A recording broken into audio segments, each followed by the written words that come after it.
Hello dear students and welcome to my English teacher.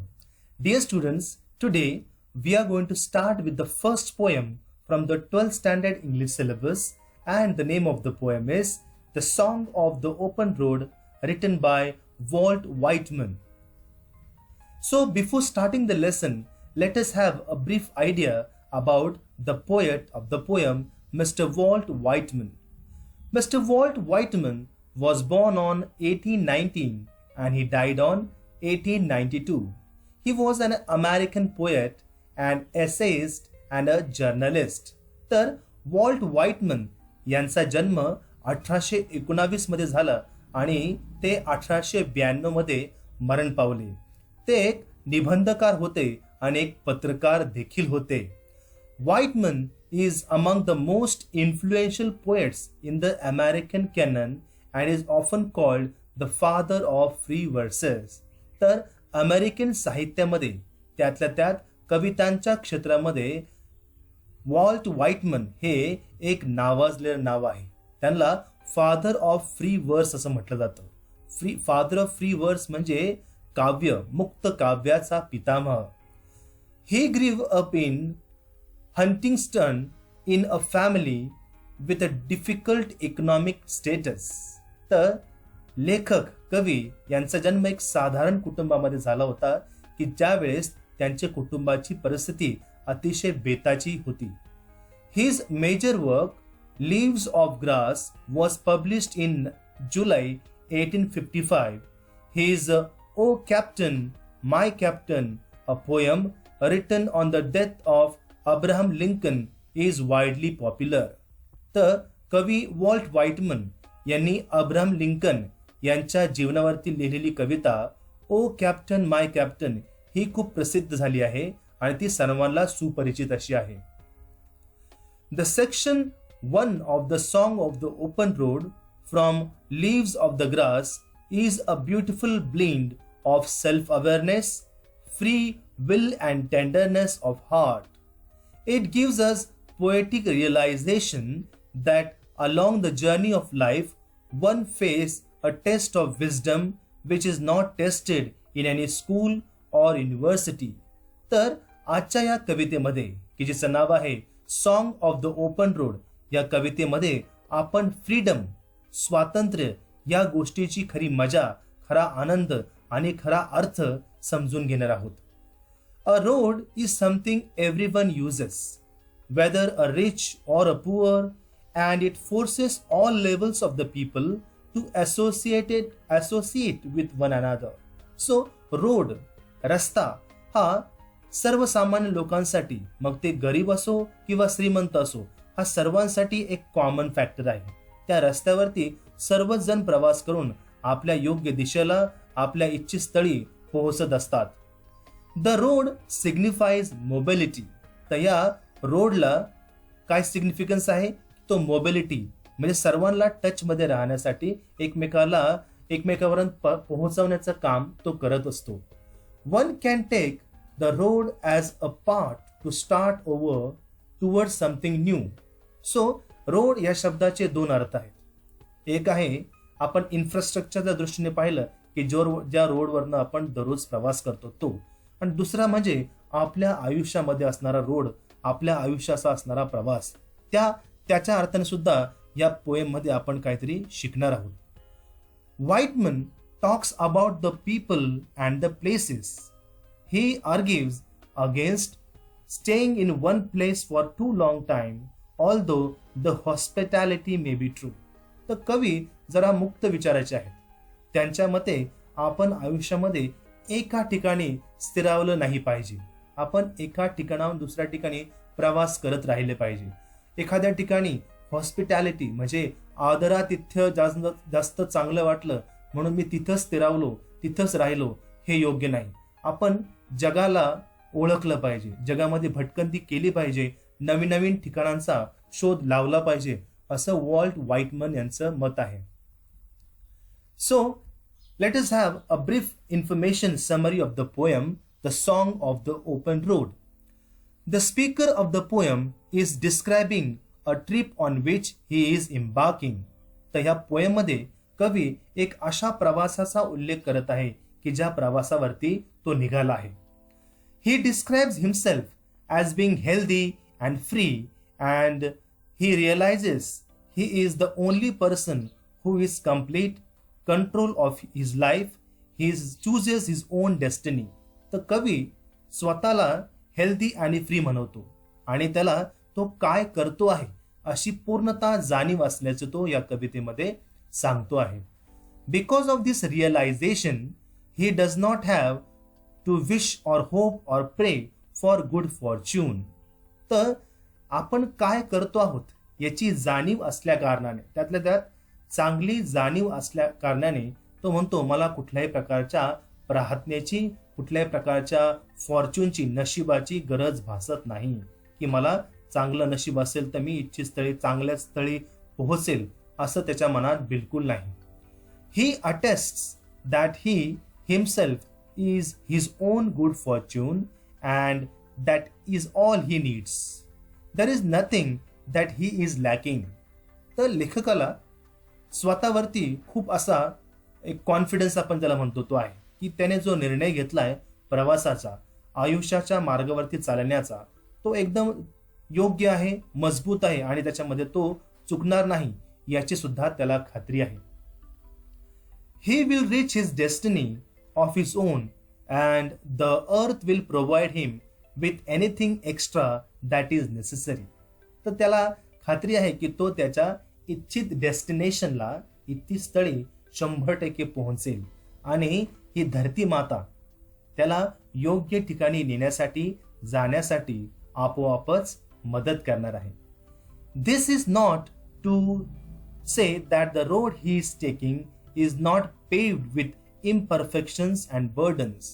तर हा जो रस्ता चालत आहे तो असा काही सुरळीत रस्ता नाही, त्याच्यामध्ये अनेक अडचणी असणार आहेत, अनेक प्रॉब्लेम्स असणार आहेत. मात्र लेखक हा एक पॉझिटिव्ह विचाराचा, he is a optimistic man, सकारात्मक दृष्टिकोन असणारा हा व्यक्ती आहे आणि म्हणून त्याला त्या गोष्टींचा अजिबात पर्वा किंवा चिंता वाटत नाही. Let the problem come, let the burden be, let the difficulties be. The poet is ready to solve them, is ready to tackle them, is ready to face them. Rather than worry, however, the speaker has decided to take those burdens with him and deal with them as they arise. See the confidence of the poet, dear students. The poet is ready to take up any challenges. कुठल्याही कठीण परिस्थिती आली, कुठलाही problem आला तरी कवी त्याला सामोरं जायला तयार आहे. So dear students, let us begin the poem, The Song of the Open Road, written by Walt Whitman. Afoot and light-hearted, I take to the open road. Afoot means in preparation on the way, means the poet is ready to go somewhere. He is on his journey.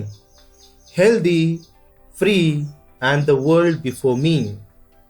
The long brown path before me, leading wherever I chose. So, from this stanza, the reader is able to learn several important points. First, the speaker, means the poet, is setting out on the open road on foot. Secondly, he is light-hearted and open to all he is about to experience. Additionally, the speaker recognizes that it is he who is in control of his journey. He will choose where the path will take him on his journey. तर कवी खुल्या रस्त्यावर पाऊल ठेवत आहे. दुसरे म्हणजे तो मोकळ्या मनाचा असून नवनवीन अनुभव देणाऱ्या सर्व गोष्टींसाठी तयार आहे. या व्यतिरिक्त कवी जाणतो की तोच त्याच्या आयुष्याच्या प्रवासावर नियंत्रण ठेवतो. तो आपल्याला आपल्या प्रवासासाठी अशी वाट निवडतो जी त्याला योग्य वाटते. Stanza number 2. Henceforth I ask not good fortune, I myself am good fortune. Henceforth म्हणजे याच्या पुढे. Henceforth I whimper no more. The poet says he is not going to whimper whimpering करणे म्हणजे make series of low weak sad cries especially with fear and pain. कर्कश आवाज काढणे, विबळणे, रडणे. I will postpone no more. The poet is not going to postpone his journeys, his scheduled activities no more. लेखक आता त्याचं कुठलंही काम postpone करणार नाहीये, पुढे ढकलणार नाहीये. I will not need nothing. Done with indoor complaints, libraries, querulous criticism. Strong and content, I travel to the open road. So, querulous criticism, the meaning of that we are going to see in the next slide. So querulous criticism म्हणजे तक्रारखोर टीका. तर कवी म्हणतो आहे याच्या पुढे मी कुठल्याही प्रकारची कंप्लेंट किंवा तक्रारखोर टीका सुद्धा करणार नाही. The poet says that he does not have to pray for good luck because he is the maker of his own luck. He will no longer cry or hesitate to do what he wants because he is in need of nothing. He is no longer content with being walled inside. He is strong and happy to be on the open road. In the line 6 of the poem, means first and the second stanza including all these, the sixth line, Whitman writes of querulous criticism. Means we have a reference of the word querulous criticism in the second stanza. The use of alliteration, which is a figure of speech, here emphasizes the speaker's carefree tone. Means if you see the two stanzas, you can see there is an apt use of figures of speech, that is figure of speech, that is alliteration, which is continued throughout the course of song of the open road. तर कवी म्हणतो की त्याला शुभेच्छा देण्यासाठी प्रार्थना करण्याची गरज नाही, कारण तो स्वतःच्या नशिबाचा निर्माता आहे. याला म्हणतात confidence. He is a very optimistic fellow. Means कवी ऑप्टिमिस्टिक आहे, सकारात्मक दृष्टिकोन ठेवणारा व्यक्ती आहे. तो यापुढे रडणार नाही किंवा आपल्याला पाहिजे असलेल्या गोष्टी करण्यास मागे पुढे सुद्धा पाहणार नाही, कारण त्याला कशाचीच कमतरता नाही. तो सामर्थ्यवान आहे आणि मुक्त रस्त्यावर असल्याचा त्याला आनंद देखील आहे. सहाव्या ओळीत व्हाईटमनने क्वरलस क्रिटिसिझम म्हणजेच तक्रारखोर टीका असा शब्द प्रयोग केला आहे. की कवी म्हणतो की यापुढे मी कुठल्याही प्रकारची तक्रारखोर टीका कोणावरती करणार नाही. येथे अलिट्रेशन या फिगर ऑफ स्पीचचा वापर the song of the open road कवितेत दिसून येतो. आता आपण दोन शब्दांचा मीनिंग जाणून घेणार आहोत. अलिट्रेशन म्हणजे काय? अलिट्रेशन म्हणजे अनुप्रास अलंकार. In alliteration consonant sounds in two or more neighboring words or syllables are repeated. Example, the city's voice itself is soft like solitudes. या सेंटेन्स मध्ये दोन कन्सोनंट्स रिपीट झालेत बघा सुरुवातीला, येस येस, आणि म्हणून असा फिगर ऑफ स्पीच असतोय अलिटरेशन. सेकंड, चंदू के चाचा ने चंदू की चाची को चांदी की चमचे से चटनी चटाई. So in this you can see the consonant sound C is repeated again and again, and so such type of figure of speech is called as alliteration. Secondly, you can see the use of querulous criticism. Second stanza मध्ये querulous criticism असा शब्द प्रयोग झालाय. तर कवी म्हणतो की तो querulous criticism करणार नाही, म्हणजेच तक्रारखोर टीका करणार नाही. तर querulous याचा मीनिंग बघा. querulous means full of complaints, complaining, आणि criticism म्हणजे the expression of disapproval of someone or something on the basis of perceived fault or mistakes. Now stanza number 3. The earth that is sufficient, I do not want the constellations any nearer. Constellation in this context, the meaning is given, I don't want any fate I don't want any destiny, or the second meaning is I don't want the influential group of people. म्हणजे कवीला कोणाच्याच इन्फ्लुएन्सची, कोणाच्याच वशिल्याची गरज नाही. तो म्हणतो earth is sufficient for me. I know they are very well where they are. So the strong people, हे जे थोर, श्रीमंत, स्ट्रॉंग इन्फ्लुएन्शियल पीपल आहे, जे ते तेथे आहे, ते आनंदात आहे. I know they suffuse for those who belong to them. So suffuse करणे म्हणजे पुरेसे असणे. So let us see the explanation now. Here the speaker seems to separate himself from others. He says the earth is fine the way it is and is enough to provide for his needs. He does not desire to have destiny or lucky star to help him. He is sure he can manage his life's journey. So from this line also you can understand the confidence of the poet, that he is a confident man. He says, I don't require the help of any people, any strong person, any strong personality, any influence in my life, because he says I am capable of doing anything. Now let us read.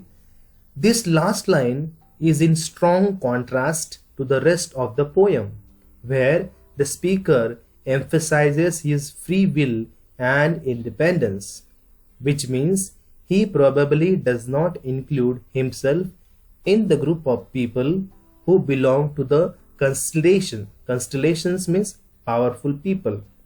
He says he does not require powerful people, means the help of the powerful people to help him, because he does not need them.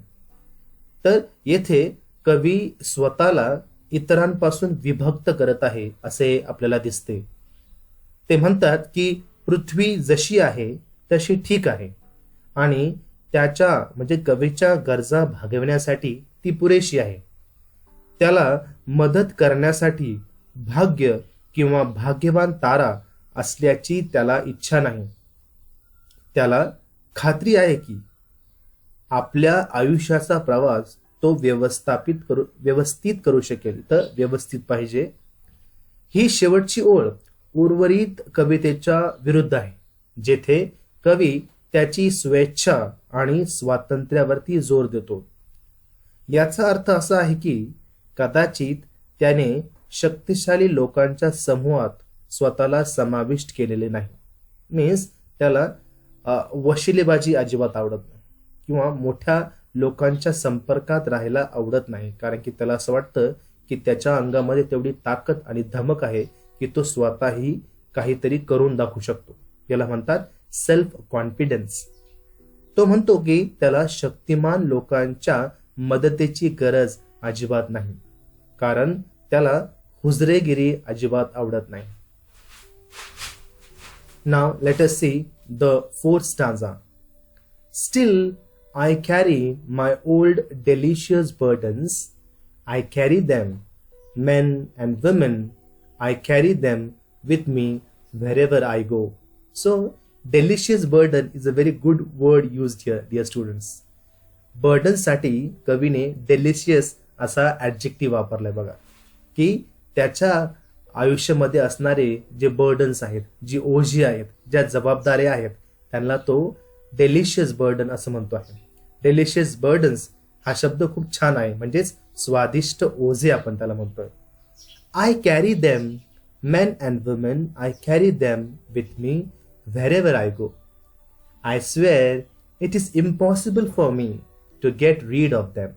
To get rid of them means to get free of them, to ignore them. त्याच्यापासून मुक्त होणे कवी म्हणतो की मला impossible आहे. प्रापंचिक जबाबदारी असतील, कौटुंबिक जबाबदारी असतील, कवी जाणतो की त्याला त्या पार पाडाव्याच लागतील. I am filled with them and I feel them in return. So कवी म्हणतो की मी त्यापासून विभक्त होऊ शकत नाही आणि त्याची त्याला पूर्णतः जाणीव आहे.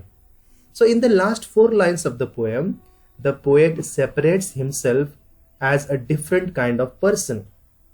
He says that he carries old burdens. These may be attachments and relationships.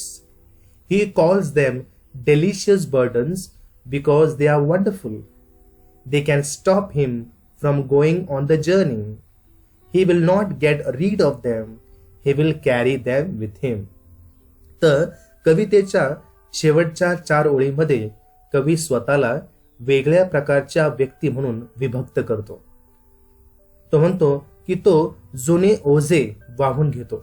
जुने ओझे म्हणजे जुन्या जबाबदाऱ्या. मी आता सांगितल्याप्रमाणे त्याचे प्रापंचिक कौटुंबिक जबाबदाऱ्या, हे आसक्ती आणि नातेसंबंध असू शकतात.